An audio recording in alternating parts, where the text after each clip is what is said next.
Be valuable and irreplaceable sa ating mga security personnel, especially sa mga security guard. Ano ba itong be valuable and irreplaceable in yourself?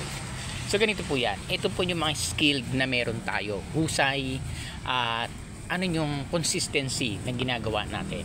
Ibig sabihin valuable ka, dapat yung skilled mo as an officer ka talaga.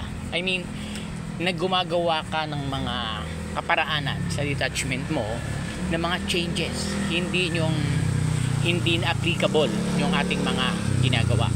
Ibig sabihin, iisip tayo ng mga kaparaanan, mga rules or policy na pwede nating i-recommend to the client na ito yung magiging daan para manatiling ang kaayusan, katahimikan at kaunlaran ng ating area of responsibility as an officer.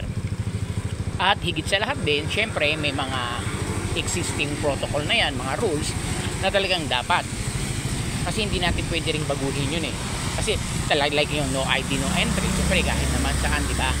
If you don't have to present your ID like visitors, hindi ka dapat pumasok, may tamang proseso. So, iyon, ano dapat tayo doon? Consistent tayo doon. Sabihin lang nung magdadagdag tayo, yung alam natin ito pa ang pwedeng makatulong. So, you have to recommend. Diba? So, valuable ka. Ibig sabihin, napakalaki ng halaga mo sa kumpanya. Yan po ang tinitingnan. Hindi yan sa anong title mo. Okay, officer ka. How do you become an officer to your post? Diba? Gaano mo nabibigay yung pagiging isang official mo dyan sa area of responsibility mo? Yung leadership mo. So, tinitingnan. Hindi perfect tayo. Diba? Totoo na may change, may mga pagkakamali tayo, pero not to the point makompromise na yung area mo. Diba? So, inaaral dapat. And then, ganoon din sa mga security personnel, yung mga plain guard. Dapat valuable ka rin na talaga namang hindi ka pwedeng palitan dyan. Lalo sa mga area, yung mga exposed na talagang napaka-critical na mga transaction. Like halimbawa sa mga pay parking. Mostly kasi sa mga guard, humahandle yan ng pay parking.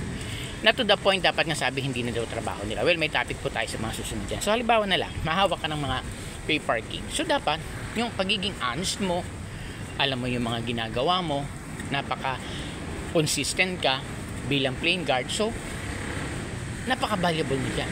Kumbaga, ang halaga mo dyan. Kasi kahit naman sa amin, may mga guard ako talaga na hindi ko talaga pinapalitan sa post. Kasi, ang tinitingnan ko doon is yung nangyayaring production niya or yung output ng kanyang trabaho everyday. Talagang alam niya lahat. Wala sa tangkad, wala sa lakyan. Diba?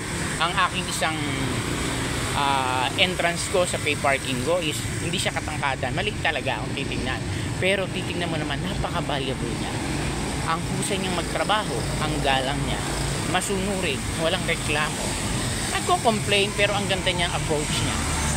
So bakit na siya papalitan ng matatangkad? Kasi ang utak niya sobrang tangkad. That is valuable. Ngayon, irreplaceable ka dapat. Irreplaceable, hindi ka talaga napapalitan. Hindi ka papalitan. Yun ang sinasabi. Pag valuable ka, sigurado, irreplaceable ka.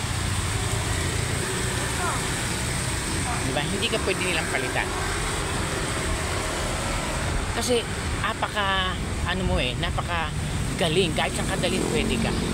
So, napakahalaga sa pintuyan sa ating mga security personnel, especially sa mga opisyal, na kinakailangan talaga binavalue yung sarili.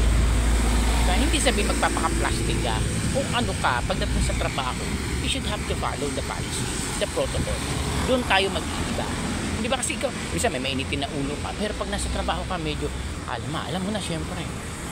Hindi na po pwedeng init ng ulo mo sa bahay, dadali mo sa trabaho. Diba? You have to value yourself. Napakahalaga po na binibigyan talaga natin ng halaga yung sarili natin. Kasi dito magsisimula kung ano yung gusto mong mangyari, lalo sa trabaho, yung mga promotion, yung tagal mo dyan, lalo kung talaga naman maganda ang protocol ng mga management, maganda ang rapport ng company within the security. So, sobrang halaga niyan. So, ayan, may nadaan tayo mga security, diba?